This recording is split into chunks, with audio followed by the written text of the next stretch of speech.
Yeah. Happy New Year, y'all. Happy 2025. How we feeling? I'm feeling great, man. Yeah, man. I'm ready to put 24 in my past. Me too. And 25 in my future and my present. Feels good. Feels damn good. It's nice.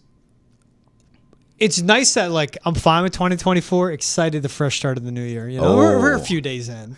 Yeah, I'm not fine with 2024. Feels that. I kicked 2024 right in the arse and told him, get out of my life. Love it. Bring it on, 25. Well, it's all about what you're doing next, too, anyway. Ooh. If you had a great 2024, build on it. Have a great 2025. Good point. If 2024 wasn't the best year, kick it out the door and build on that. Yeah. Take what you hate about 2024, correct it for 2025. How about this? 2025, you're a life coach because you preaching. I like being a mentor. Yeah. I like giving advice, unsolicited, solicited. Wouldn't hate that. I think you'd be a really good life coach. I'd hire you.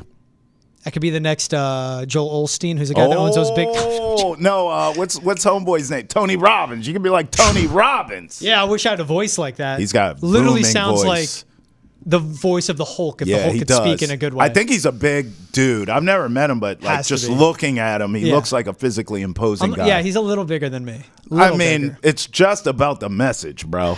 You know what I mean? It doesn't hurt that he's physically imposing, but it's not a requirement. Speaking of physically imposing, we got a special episode for you guys of this one on the chat. You're going to hear from Josh Rivera, who played Aaron Hernandez in the Netflix special, that series. Fred Richard, who's a bronze medal winning Olympic gymnast on Team USA. Yep. And Jenna Rizzotti, who's a president of the Connecticut Sun. I say physically imposing. Frederick Richard, man, I had him for a one-on-one. Kid is young. Kid is yoked. Kid is driven, hyper-focused. You know, I always like to talk and, I'm all about like what I eat because I know how my body responds to certain things. If I'm having a slice of pizza at 2 p.m., rest of my day, I'm like in nap mode. Sure. It's not the best. I don't love it. Yeah. And if people can have pizza and power through, like credit to them. That's me. Yeah. Fred Richard, I remember talking to him. I'm like, he talked about his diet, all this. I'm like, all right, man, what do you do? He's like, salmon, chicken, no red meat. And I was like, oh, man, I love steak. He's I got to have steak. But the way his body responds, man, he's big on like anti-inflammatories, big on training. Kid is jacked. And if you catch him on YouTube, Frederick Flips, or on TikTok as well, he's done challenges with other athletes at Michigan. He's from Stoughton, Mass., but he goes to the University of Michigan. Kid's absurd. You know I'm a fight fanatic, boxing, MMA. Yeah. A lot of the fighters, who I think are the best athletes in the world, personal opinion, fighters, but a lot of them do gymnastics training within their training. And they all say, all fighters who I think are the best athletes in the world, fighters say gymnasts are the best athletes in the world. Oh, I believe it. Especially he's done videos where he'll take guys from like the Michigan football team and be like, all right, let's do these moves. And he makes them look obsolete. Wow. Yeah. It's impressive what he does. Josh Rivera was a good one too, the Aaron Hernandez series. Yeah, man, I loved that show. I watched it from the beginning to the end. He did a tremendous job. He did. I think they should have maybe had a body double for the football parts. But the acting, top notch. He did a tremendous job playing what I had to imagine be a very difficult role to play. Yeah, and when we talked to them too, it's funny. We spoke a little bit after. But you see the peak of, like, I'm not one to justify what Aaron Hernandez did or like victimize him. Yeah. But you see the devices in Aaron Hernandez's life. Yes. And the people that were enablers, like an Urban Meyer, that had an effect on him where you do stuff and you get away with it. That's right. And everything else that happened was not great, but that's right. Why it led to that crazy slope, and that's what we spoke about. And then Jen Rizzotti, president of the Connecticut Sun. We always talk about the Sun on the banner. That was just an awesome guest to have. And she was from Respect Her Game, so check out that show too. No doubt. Yeah, the Sun, listen, I think, and I predicted this last season that they would get to the finals. They came up just short. But another great offseason from the Sun. Yeah. And I think they could get right back to where they were last season and beyond. I think this team is one of those few teams in the WNBA consistently, George, vying for a championship. They're right there. So I'm interested to see what she thinks will get them over the hump. Yeah, it'll be exciting. I know the Sun have a matchup with the Fever in TD Garden. That's right. Man, tickets like solo dolo, like $300 to get in the door, maybe $5. Good thing we're going to get some press passes, huh, buddy? Oh, I'm doing that, man. I'm getting credentialed for that one. Walk down the street from Charlestown, go check out that game, man. Heck yeah. The place is going to be packed. So here's our interviews with Josh Rivera, Fred Richard, and Jenna Rizzotti. This is Boston's Enter the Chat. If you guys want to send us an email, the chat@nesn.com. If you want to tweet at us, use the hashtag NESN chat. But enjoy this best of episode of Bosses Enter the Chat. He's Travis Thomas. I'm George Bilecki. We'll see you guys. He's Frederick Richard, Olympian medalist with Team USA gymnastics team this past summer out in Paris. Fred, appreciate you taking the time, man. How you doing? I'm good. I'm glad to be here. Obviously, New England's my home. In Denver right now and about to do a show, but I'm excited to be here. Yeah, we know Gold Over America tour is taking you all across the country. We'll get into that. We'll get into you growing up in Stoughton and growing up in Massachusetts. I just want to start with, like, almost 2 months removed from Paris. Has that excitement of that experience, that achievement of winning bronze and everything you did with your squad worn off yet? Or is it still just absolute enamored with excitement still? Yeah, it's hard for it to really fully go away because, I mean, obviously that moment, that experience was amazing. But then the doors that open after that and kind of the new world you're in of kind of all the things that you wanted to do with growing the sport, getting more eyes, getting more opportunities starts to actually happen. So I'm excited about like this next stage, this next level. Yeah, I think that's so interesting. I love you bring that up. You go to Frederick Flips on TikTok, Instagram, YouTube, and you're big on putting as much exposure on men's gymnastics as possible. You mentioned the doors that open. I mean, what doors have opened for you? Just 20 years old, participated in the Olympics, the youngest member of a U.S. gymnastics team on the men's side since 72. What comes from that after that experience out in Paris? There's so much. It's just, I'm going to have to start listing off a list, but I guess it starts with number one, like every night we're in an arena with 10,000 plus people and showing off the gymnastics and in our personalities.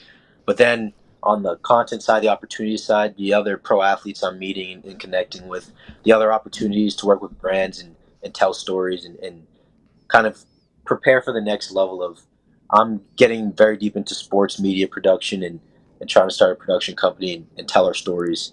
And there's just a lot of partnerships, a lot of brand opportunities, and a lot of future exposure that's definitely about to come. No, I love that. For people that may not know your social channels, like you take ownership. You keep saying, I want more people to get into male gymnastics. I want more eyes on it, more exposure, more people to watch, not just the Olympics, but all these meets. When did that start for you? Like, how did your journey begin? And is that something you noticed growing up, being in gyms, that there weren't as many male competitors, maybe not as many black competitors either, and that's something you want to change? Exactly. I mean, I grew up in the gym, definitely feeling like the odd one out. And I knew what I was doing was very impressive. You know, it's like you're training 4 to 6 hours a day. You're putting in the work. You're becoming a monster. But like, who knows that? Who's seen that? And that's kind of when I got obsessed with like, okay, this sport is amazing. Our story is amazing. We're like very athletic. Like gymnasts do crazy stuff. Who moves their body this way? And it's like, how do we start getting more people to see that? How do I get more people to see my story? And so I got really passionate because when I realized I think I can become an Olympian one day, I can become one of the best in the world, hopefully the best in the world eventually. I want the world to know that, you know, and not just everybody to just keep going on with their lives and not notice it. So I've gotten very passionate about growing the sport and growing the viewership. Yeah, I love how you do that balance too of the creative TikToks you have, like trying to get into your new Michigan gear or going into those YouTube videos of, hey, I'm bringing Alex Orgy and Jaden Bullock in with me, a collegiate wrestler, a collegiate quarterback for the Michigan Wolverines, and I'm going to see how they can hang in the gym. You mentioned that though of, you know, it got to a point you're like, hey, I can be one of the best in the world. Growing up in Stoughton, Massachusetts, how did you get into gymnastics? And then how did it click for you, Fred, that you were like, oh, I can go to college for this, and also I think I could compete on the world stage? Yeah, so I started gymnastics at 4 years old. My sister's a year older than me, and she was in gymnastics, which a lot of younger girls are in gymnastics, but I'd go to the gym picking her up, and I'd see all these kids flipping, and I'm like really young, and I'm thinking like, I guess this is like the normal, like being upside down and stuff. I should probably start learning how to do it the same way you start learning how to walk. So I'd be like chucking flips out home and stuff, and my parents were like, all right, he's going to kill himself. We got to put him in. And so that's how I started. And I loved it. Like from the very beginning, it's like you're just challenging yourself. Can you get it back? Can you add a twist? Can you flip off this 8-foot bar? Can you do these crazy stuff? And it's kind of like ninja training or like felt like Spider-Man, you know? And I just fell in love with the sport. And then I'd say when I got older, probably about 10 years old, I started realizing like, okay, I might be pretty good at this. I'm not the best, you know, there's a lot of kids way better than me, but I realized, you know, if I work really hard and I can see the kids that are better than me in my gym, if I just start doing way more than them all the time.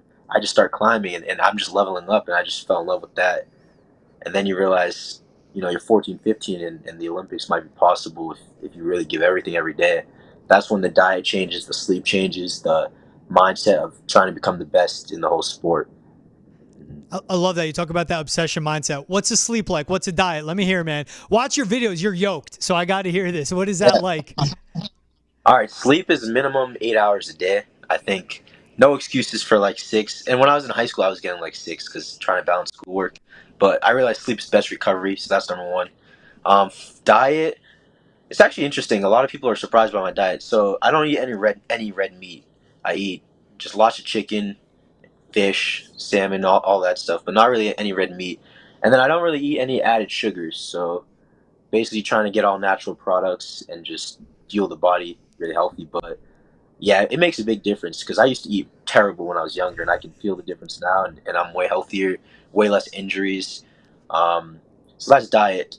And then gymnastics training is give everything every day, like six hours in gymnastics training, another 2 to 3 in content and in creating and business and all those. And I mean, the goal is to change the sport, so you basically just give everything every day.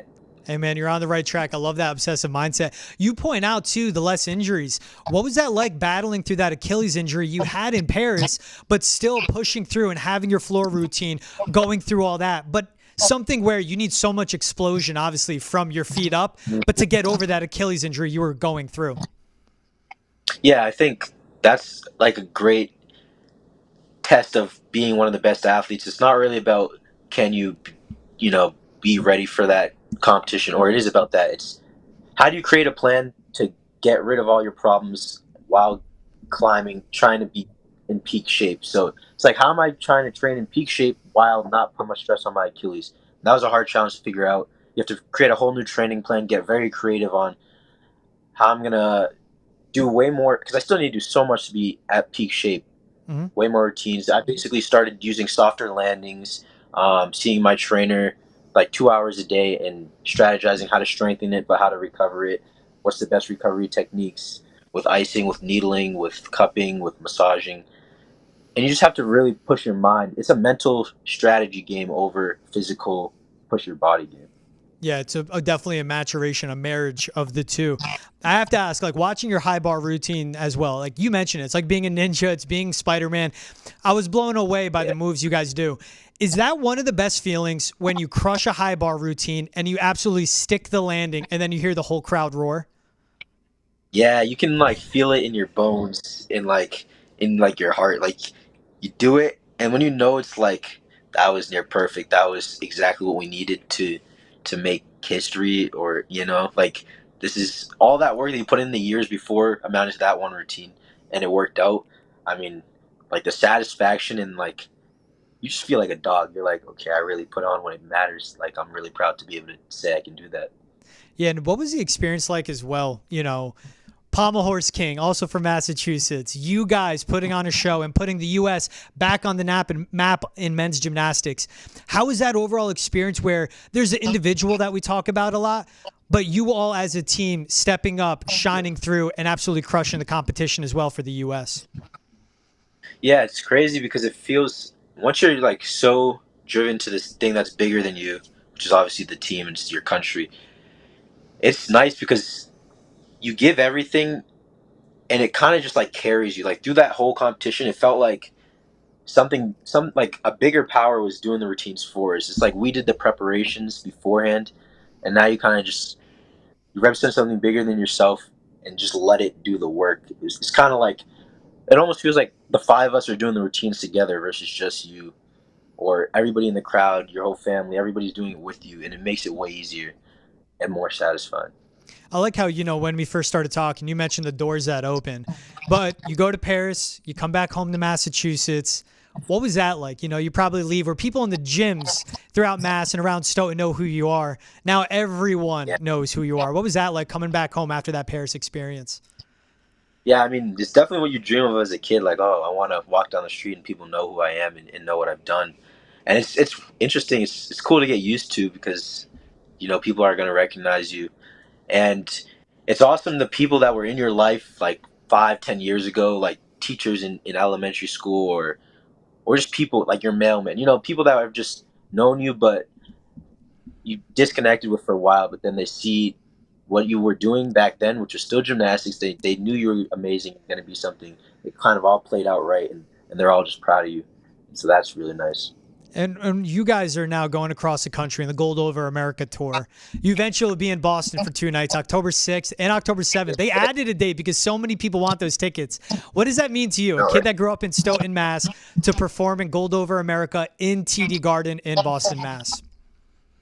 I mean, it's huge because I remember being in TD Garden probably about a year ago in the crowd and thinking like, wow, I wonder how it feel to actually be on the court or, be on the stage and everybody's watching you.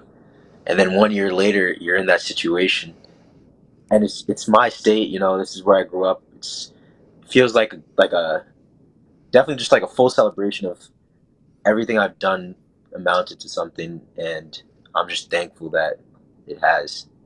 We're thankful too. And when you go through the Gold Over America tour, as someone that wants to continue to push men's gymnastics on the biggest stage, how important is the fan interaction that people get over this tour for you, where it's not just going to watching a show, which is awesome. It's gymnastics meets a concert. It's amazing. But also for the fans to get up close and get to know you and your fellow, Olympians you're with. Yeah, I think it's huge. I think based on the results from the last shows that we've done, I mean, the fans love it. They really do feel closer and like they know our stories better, and the entertainment we give them on the shows is pretty cool, I will say. But I feel like everybody leaves this place happier, feeling inspired, feeling impressed, and I mean, I'm proud to be part of making that happen. Man, Fred Richard, appreciate you taking the time. Again, Olympic medalist with the men's gymnastics team for Team USA over pairs. Just 20 years old. You're only getting started, man. I appreciate you taking the time. We look forward to seeing you October 6th and 7th in Boston, Massachusetts at TD Garden. And if they're coming to your city, check it out. Gold Over America Tour. You'll see Fred Richard, Simone Biles, Jordan Childs, and so many more putting on a show. Fred, thanks for taking the time, man. Appreciate you. Thanks for having me. See you guys. He's Josh Rivera playing Aaron Hernandez in the latest FX series, American Sports Story, Aaron Hernandez. It premieres September 17th on FX. You can also stream it on Hulu. Josh, thanks for taking the time today. How are we doing, man? Thank you for having me. I'm good. How are you doing? Doing great, doing great. Now, I was lucky enough to get the sneak preview of the first season of this show, and watching you with the range from Aaron Hernandez as a high schooler in Connecticut all the way to being, of course, an NFL player with the Patriots. But I want to start with, this was a guy all football fans knew, of course, of how good he was. Then the world found out about him when he was accused of the murder and later found guilty of Odin Lloyd. What went through your mind when you were approached about this role and, of course, you later landed it? Yeah, so initially I actually didn't know that much about it beforehand. I found out most of the information while I was in the audition process. I started consuming all the media that was available. There was a podcast that this show's based on called Gladiator. It's by the Boston Globe, and then there's the Netflix documentary. And the more that I kind of sunk my teeth into all the circumstances, the more that I was really enthralled by the whole thing. I mean, it's very, very complex. There's a lot of layers to it that everybody found out about just about the same time, right? Like after kind of everything was said and done. And that was very attractive to me. I felt a lot of magnetism to the role because of how complex it was, and the amount of kind of questions that you ask yourself when going through all of this information. Like, wow, what could have been different that might have had a different outcome? What little things could have happened that might have changed the whole trajectory? I just found the whole thing very fascinating. Yeah, and when getting into this role, I love that you touch on the added research from podcasts, Netflix docs. But was there an extra layer, like a little more you had to do? You prepare for every role, of course. But with this one, and you said it, Josh, the complexity of him. Like, you played it great. The innocent, the good kid that was in high school, to the paranoid, murderer that he was towards the end, and how complicated he was in his upbringing. Was there something extra you had to do, or maybe different for this role that opposed to yours in the past? Yeah. So something that was really surprising to me when kind of looking into accounts that other people had on him, I wasn't invested in this story while it was happening. So a lot of other people might have known this, but I didn't know it, and a lot of my friends didn't know it while we were watching the documentary and stuff. That a lot of people, describe him as a very sweet and charismatic person, a goofball, somebody very good humored. And I thought that was something that was very interesting and contrasted greatly with my image in my head of what I had of a person who was capable of something like that. Um, so it just kind of framed my brain and like, well, something like this has to start somewhere. Something in this story that was a lot different from anything I've had to do before was this is obviously a real person. So, I have to look at a lot of public appearances. I have to pay attention to the way that he talks to his family on the phone, to the way he talks to his friends on the phone, how that tonality changes, the degree of tenderness, the degree of swagger, depending on who he's talking to. He's a real chameleon. And I found that kind of fascinating, what he chose to show and chose to hide, depending on who he was talking to. And I sort of tried to take all of that and make this core essence as my anchor and build this kind of disposition that I practice carrying around with me. And I went from there. Yeah, what was it like also, because you said all the prep that goes into it, and then also from the beginning, the first shooting of, let's say, the pilot, first few episodes, towards the end, did you even in yourself feel yourself evolve as an actor, or just continue to adapt? And in a way, you have to get so dark for this role. That's why it's so intriguing to me. But was there a change from, say, the filming of episode 1, 2, towards the end when you get later on in the series? Definitely. Yeah, I would say both. I mean, I would adapt to the new environments and circumstances I would given, but I was also growing, I think, as in my profession as well. I've never had to take on anything like this before. It was a really unique challenge, and that was really nice because I had a lot of opportunities to sort of keep trying to do better than I did the day before. And what we had, well, I'll speak for myself, but I had the real luxury that we filmed a lot of it chronologically, like there from the beginning to the end. We filmed a lot of it in order. So what was kind of nice about that from like a acting standpoint was that in the beginning, I get to just sort of be like a sponge, like anybody is from the age of 16 to 18. You're just reacting to your environment and absorbing the information that you get. And in this story's case, there was kind of a lot of trauma that was the foundation for a lot of this. And with that, you head off to college for another episode. There's another layer. People treat you differently. You get certain privileges that the general community doesn't get because you're a physically intimidating and powerful athlete. And that's another layer. You get away with a punching a bartender. That's another layer. Like there's a lot of there's a lot that you can build off of that. I was really lucky that we got to start from the starting point. Yeah, the layers to him, I mean, were just so interesting, and you executed that so well, along with everyone else that was in this show. When people finally get to see this American sports story on Aaron Hernandez, what do you want them to walk away feeling, or the impression that's left on them after watching this series? Yeah, I'm glad you asked. I think something that's really important in terms of the outcome of this story, and with many other stories too, is there is a degree of enabling that as a society we kind of have on certain celebrities and athletes. And you could call it a degree of culpability, you could call it some degree of influence. That the reality is without our consumerism, none of this would be possible. It wouldn't be sensationalized, it wouldn't be a grand scale story. um, an athlete would commit a crime and they would be punished for it. They would have consequences. But I think because of our desire for entertainment, and in this particular case, our desire to have the people that we like win, uh, it kind of causes that crime and consequence, A to B, to get just a little bit more ambiguous and complicated and not quite straightforward. So yeah, I would like people to kind of hopefully ask themselves that question: what we do to make and break celebrities, what we do to cause them issues that we might not even intend beyond just wanting something to watch. That's such a good answer, Josh. I appreciate you taking the time. Again, Josh Rivera, the star of American Sports Story, Aaron Hernandez, playing Aaron Hernandez. It premieres September 17th on FX. You can also stream it on Hulu. Josh, thanks so much for taking the time and for this conversation. This was awesome, man.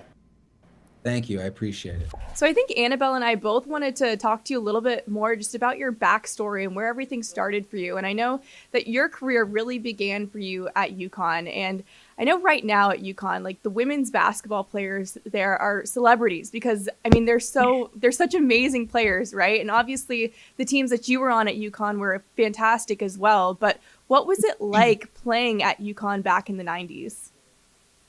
Well, I will say it was very different than it is now. It took us a little while before we actually became somewhat of celebrities on the UConn campus. But yeah, it was my freshman year. You could get a seat for any game pretty close to the court.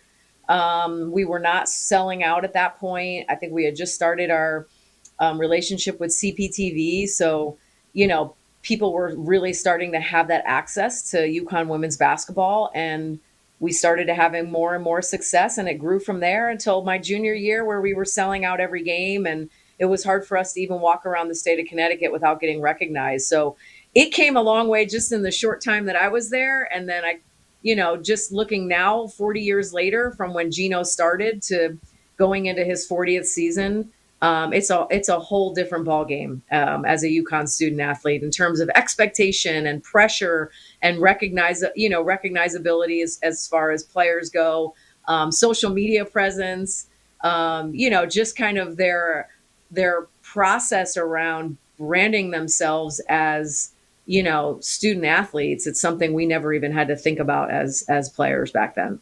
Okay. Said you were a lot more recognizable towards the end of your career there, but with that 35-0 season, how did you guys stay humble and how did you become unbreakable that season with, that newfound attention on you?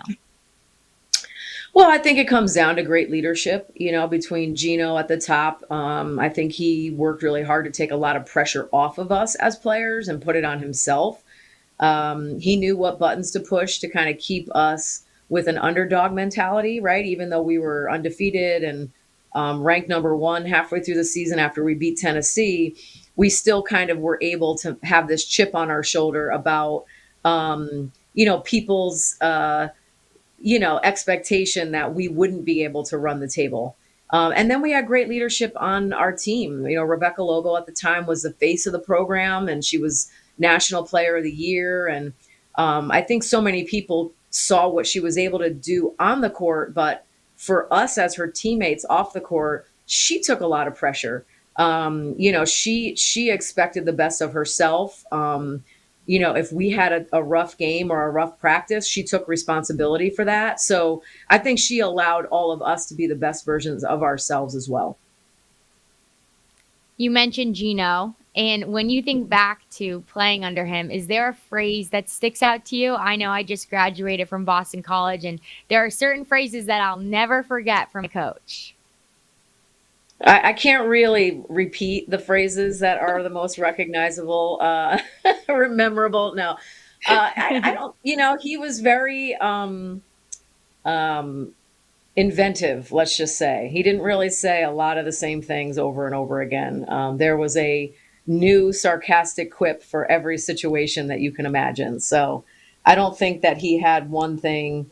I just know that the biggest messages that we always got from the coaching staff, and they still say it, is like, play hard and play smart and have fun, right? And it seems so simple, right? But they wanted us to be not just winners, they wanted us to win the right way. And that was the messaging that came across all the time was, we're going to do this, we're going to play the right way, we're going to act the right way, we're going to win the right way. And so it didn't matter if we won by 30, if the performance wasn't up to the standard of UConn women's basketball. It didn't matter if we lost a game at one point in my career, which didn't happen a lot, if we played up to the UConn standards. So I think it was more about, our behavior and our expectation of ourselves that he ingrained in us.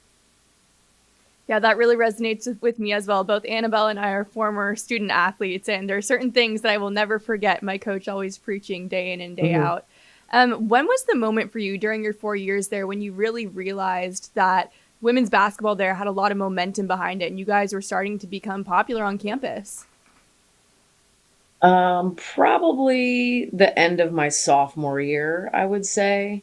Um, that was the first year that we reached 30 wins. And we were kind of cruising along, more popularity, more student attention, a few more national televised games here and there. That's when people really, I think, started to pay attention. And then that just kind of catapulted us into, 1994, 95, where we went undefeated. And you couldn't get a ticket to a game. It was, kind of so immediate, right? From, hey, these guys are pretty good, let's go check them out, to, hey, I can't even get a ticket anymore.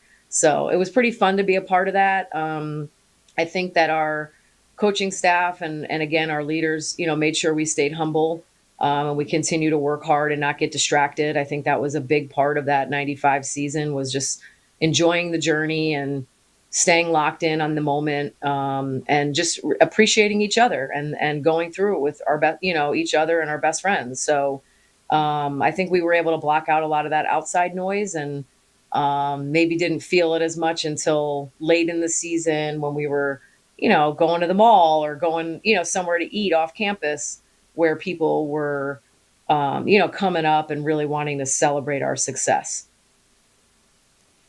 You started coaching when you were 25. You played professionally first for a couple of years, but then you started coaching when you were so young, which I really think is amazing. But I remember in that interview you did with Sophia, you said that you realized it was what you were meant to do. How was that you realized you were meant to do that? I don't know that there was one thing or one moment. When you're a player, you definitely can impact your teammates and you can impact the outcome of a game based on your individual effort, your focus, and your performance. But I think when I started coaching, I realized that I could impact so many more players from my position than I could when I was playing. That I could be a bigger part of the preparation around how we were going to game plan for our opponent, what we were going to run, how I could put players in positions to be successful. And so I think that challenged my basketball IQ in a way that it had never been challenged before. And the reward that I felt when we won our first championship just felt even bigger, because you're watching it on the faces of 15 players, and you're experiencing their joy. And when you're a player, you just kind of experience your own joy. And it's kind of about you, and you're in your feelings, and you're in that moment for you, and you're happy to be around your teammates, but you're not really thinking about how your teammates feel. When you're a coach, you can't help but think about how that experience impacted the lives of all of those women. And so I think in that moment, it was like, wow, this is something that I could do for a long time. And this is a lot of people that I could impact over a lifetime. And I think that's when I realized what Gino had done for me, and that I wanted to have the opportunity to spread that to as many young women as I could. That is so cool. I love how you describe that about being able to feel the joy of all your players, because there's a lot of people on a team. And so I can just imagine that times, 14, 15 is got to be super cool. That's awesome. Absolutely. Well, you've been a player, a coach, and now president. Out of those three roles, what do you enjoy the most? I mean, it's the game of basketball, right? And I think just being able to be a part of it in different ways and impact it in a different way and in a different role throughout the course of my career. So whether it was providing excitement and joy in the way that I played, and the way that I carried myself, and the way that I helped UConn become a national champion, and I was a role model for young kids, right? That's what you do when you're a player. That's what you're thinking about. And then you become a coach, and you're focus becomes on how are you impacting positively the lives of the next generation of coaches and women in life. It doesn't even have to be in basketball. And how do you maintain relationships and stay a part of their family forever? And so coaching becomes all about relationships, right? And impact. And now I feel like it's, shouting from a mountaintop, like I'm at this, level of team president, and I have all of these terrific messages that I want to share and stories that I want to share. And now, how do I hire people around me that will make sure that they're amplifying these stories and telling these stories in ways that intrigue fans and make people want to watch the WNBA? How do we celebrate the women in our league that are, consistently, giving of themselves in ways on the court, but also off the court as human beings? And how do I support that and promote that and even help prepare them for the next phase in their life? So I think the fact that I've been able to be in a position my whole career where I can help grow the game of basketball and keep trying to make it better for the next generation, that's been, where I feel like I've been truly blessed. Well, one of the things that you did this season to really help promote the game of basketball, especially women's basketball specifically, especially in Boston, was execute that game at TD Garden, the Sparks Sun game. And I went and saw that game in person. And I remember when I walked in a little late. It was like in the second quarter. I walked in and like my breath was truly taken away by the environment. And I'm just wondering from your perspective, what it was like for you to really see all those fans in that building. It was certainly a highlight of, my time here in Connecticut. I come from a strong background of people who love basketball, right? I mean, this state, between UConn and the Connecticut Sun has given so much to me. And I'm so appreciative to the loyal fans that have supported UConn and Connecticut Sun players for decades, right? I think I was overwhelmed with Boston because I don't know that we had an expectation that that was what it would be like. I can remember the first conversation with TD Garden was, how much does it cost to open the lower bowl? And how much more does it cost to open the upper bowl? Because we had no idea how many tickets we would sell. And the fact that we immediately had to open up sales for the upper bowl within a month of going on sale just spoke to like how excited people are about WNBA basketball. And if you bring it to them, they are going to show up and they are going to be loud and they are going to be excited to have an opportunity to be a part of this wave of popularity and excitement around the WNBA. And so I think we were just all overwhelmed, and that there was so much positive reception in the city. We had done a youth festival. We had done a women's empowerment dinner. We did a watch party. We did a block party. I mean, we filled that weekend with Connecticut Sun events and people showed up to every single one of them. And so it just made me really excited because we've been trying to make sure that people know that the Connecticut Sun is New England's WNBA team. We're not just Connecticut's team. We are Massachusetts' team. We're New Hampshire's team. We're Vermont's team. We're Maine's team. We're Rhode Island's team. We are the most accessible WNBA team to all of New England. And so it was great to be able to bring that a little bit closer to some of those people. But I think also just to remind them that, hey, come down and see us play because we want to represent all that's great about New England. I know you definitely want to get fans from Boston down to Connecticut, but what more opportunities or events are you trying to plan to potentially bring the Connecticut Sun back to Boston or back to other areas of New England? Yeah, well, we definitely will be planning another game up in Boston for the 2025 season. So that's in the works as we speak. And then we've talked actually a little bit more about, how we want to attack our youth development in New England. So do we have the bandwidth now as an organization to start bringing youth clinics to other states, right? So that, instead of just being very localized, which we've done in the past, we can bring the Connecticut Sun to you, right? Whether you live in Burlington, Vermont, or you live in Concord, New Hampshire, or you're up in Portland, Maine, that you'll have access to the Connecticut Sun in your region, which will hopefully inspire you to want to come down to see us when we're in Boston, or when we're obviously playing our other 20 games in Connecticut. So just reminding people how small New England is, and it's easy to get around, but also being aware of the fact that it's great to be able to bring your product to the fans and to the kids and to the youth, and create a lifelong fan however we can throughout all of the states of New England. You mentioned not expecting, or really just not knowing, what that lower versus top bowl would be like in TD Garden. So just how have you seen the economics of the WNBA change throughout just this specific last season?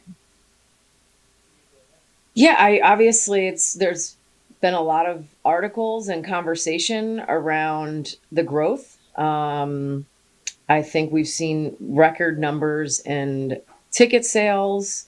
We've had a lot of franchises see record numbers in overall fans in their arena. We've seen teams like us move out of a smaller arena to play in a bigger arena and be successful selling it out. We've seen record engagement numbers and viewership numbers on TV and social media.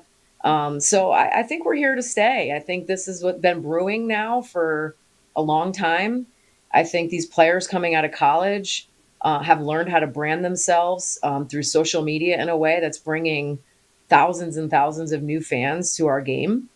And I think that's going to continue. I don't see that slowing down. I think that the WNBA was on blast this summer. I mean, so many people had access to watching our product. And I would say for the most part, they were impressed and they were excited. And if they weren't fans before, they are fans now. And so we just need to continue to make it accessible for people to watch us, to come and see us play, and be able to, have the ability to meet our players and have them be, part of their lives through the stories that we tell. I totally agree that you've seen players recently, especially in college, really be able to harness their brands and promote themselves in different ways. But I think there's another aspect to it as well, which is that pop culture has really also embraced the WNBA. How have you seen that this past year? Yeah, it's funny. I can remember post the TD Garden game, Kayla Burton wanted to ask me about drip and who had the best drip outfit prior to the game. And I said, Kayla, you're talking to somebody who used to wear her uniform to the game. There was no drip back in the early 2000s. But, I think our players have embraced so much more than just being basketball players. And it's so fun, whether it's, how they dress, the businesses that they have outside of basketball, podcasts that they're on, the social media presence that they have. We've got rappers in college. We've got, entrepreneurs in the W. We've got women creating their own makeup line or clothing line.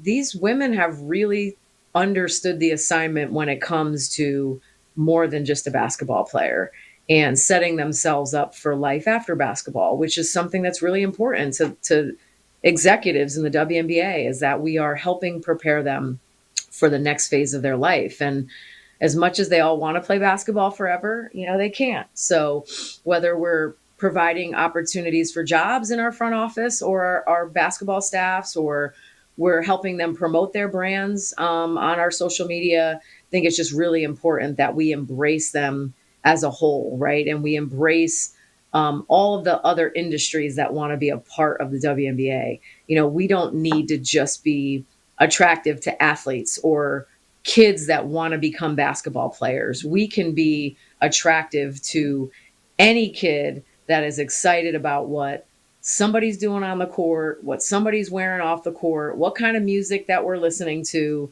what celebrities are showing up at our games. I think that our game has become much more entertainment, right, than just sports. And that's what has made the WNBA really fun. Yeah. Well, with all of this popularity, you've also seen the players choose to opt out of the current CBA, which isn't necessarily a surprise. I think people were expecting that. But what is this next year going to look like? Because the players in the league have about a year to come to terms with the deal. And, I really don't know what goes into these CBA negotiations. So from an inside perspective, what happens over the next year? Yeah. I mean, I can't really talk too much about anything related to the CBA. I will tell you that the opt out just means that we will enter into a negotiation phase. So the players and their player union representatives and the team ownership groups. And whatever the issues are that they discuss will be eventually agreed upon, right? So that we can enter into the next growth phase in the WNBA. And I think it's really exciting to know that we're at a place where we can grow together, right? I think that's the key, is that both sides want a healthy, relationship. And we want to make sure the WNBA is here and standing decades down the road. And the amount of growth that we've seen in the first 28 years of the WNBA is astounding. And it's still a very young league. And I'm just really proud of the franchises for the investment that they've put into these teams. I'm proud of the players for being essentially the product that we're able to sell so that we can invest back into them. And I'm proud of the fact that we all want to do this together. We want to build it the right way. So the issues that come up will be something that both sides discuss, but I think no matter what happens, we'll come to a healthy outcome. You mentioned all those external things that the women do, brands that they have, the outfits that they wear, the music that they're listening to, what they do outside of the court, and probably the service that they do in the community. Those are all things that make the basketball player who they are, right? That's a part of them. Yes. And your role as president, you're building this team. Is there a specific moment or memory that sticks out to you when you saw something from a player off the court, not X's and O's, but off the court, where you were like, I want her. That's someone that I want a part of my team? I mean, you could say that about so many of the players in this league. I will say I was fortunate to come to Connecticut when Jasmine Thomas was here. And she was one of the more active players in the league around partnering with an organization to promote and fundraise, right? So she was really involved in the Kay Yow Foundation for breast cancer awareness. And I can just remember how engaged my staff was when Jasmine came to us and asked if we would do like an event around breast health awareness and fundraising efforts for the Kay Yow Foundation. When you can like combine the basketball team with the front office team in such an impactful way to put on, we did a sneaker ball, to put on an event where everybody in that room feels like this is why we do what we do, right? As much as we love the games and as much as everybody's out here trying to win a championship, we have players that truly understand that they can use their platform to make life better for somebody else. And I just always felt really fortunate to have a player like that on my team that really understood that she was fortunate enough to be in a position to help others. And she was going to utilize everything at her disposal, including all of us, right? To help her accomplish her goal. And I can remember how grateful she was when we threw that event and how much money we raised and how proud she was to be able to donate it, because it just spoke to who she was as a person. And so I think as a team president, like that's the kind of mentality that you want to instill in all of your players. And some of it is because you have a family member that might be impacted by something.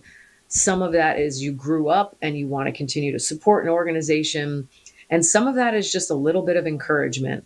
Like, hey, this is what we're here for. You know, we got to make sure that we can put on a basketball game and get you sneakers and uniforms and turn the lights on. But we're also here for this. And we want to support you and what's important to you as a person.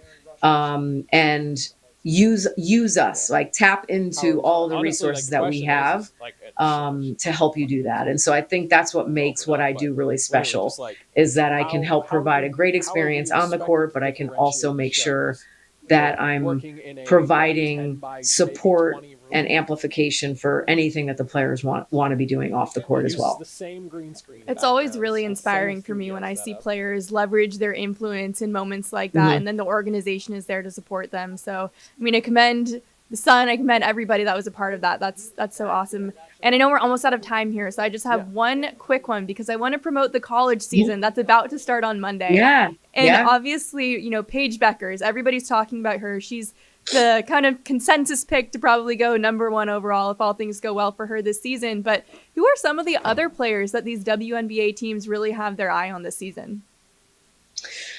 Yeah, it's a pretty loaded group in college right now. I'm not going to lie. I mean, from Paige all the way down to some of the incoming freshmen, it's really exciting to think about this upcoming season, especially after what a great season 2024 was, you know. And, you know, you've got South Carolina returning as defending national champions, and they're just so good as a team that nobody even talks about how they're good their individual players are. But Dawn Staley's built a powerhouse down there, and I always feel like she has WNBA prospects. So you'll see a lot of WNBA front office personnel at South Carolina games this year. Obviously, Paige is a special player who everybody will have their eye on. I think Kiki Irifin out at Southern California, pairing up with Juju Watkins, who's only a sophomore, will be an exciting duo to watch this season. Notre Dame is loaded up again. They're returning Olivia Miles, who's one of the most exciting guards in the country, as well as Sanaya Citron and Maddie Westfeld, who are seniors that will be coming out into the draft. So, I mean, there's just so many good players. UCLA is loaded, Utah.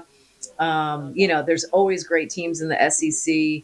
And then there's always like the fun, like underdogs. There's going to be a lot of players that come to light in the next 5 months that nobody was even talking about last year, but have gotten a new opportunity and to shine their senior year, and they make the most of it. So it's an exciting time for college basketball, which makes it exciting for WNBA basketball, because so far the seasons are literally just feeding into each other. And the fans of the W are now excited on Monday to watch college basketball start up, and then when the college basketball season's over, we have our draft, and the WNBA season starts right away. So it's like 11 and a half months straight of women's basketball. And I think it's great for our fan bases, and it's great storylines. And I'm just really excited to see how this college season plays out.